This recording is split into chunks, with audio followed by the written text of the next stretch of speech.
Hi, it's Niamh here from Tully Nurseries, and it's still not too late to order for this week. I've so much colour in my van, it's the best we've ever had it. This Dahlia Dahliagra Pink Flame is selling really well today.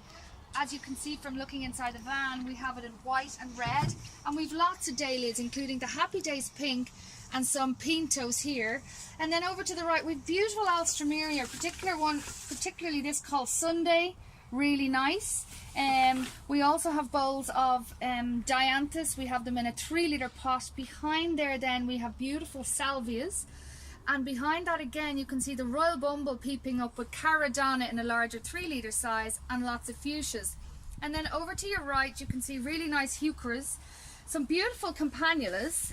Look how big that is, look how bushy that is, you know, for a 1-litre size it's really good. And then if you want to come around to the back of the van,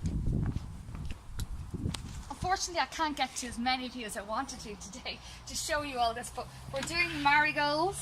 Really nice, look at them, like they're perfect size.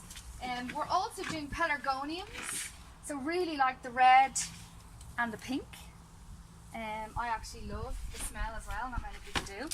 Senecio angel wings, quite nice there with the Roseanne peeping through. Some really nice Trixies, Parahebe Avalanche, selling brilliantly, one of our best sellers in the last couple of weeks. There's some Echinaceas, some Cistus, Verbena, Rudbeckia, Smiley. So a lot to choose from. Have a look at the list, it's bursting of colour, and as I said, we can still deliver to you before the weekend.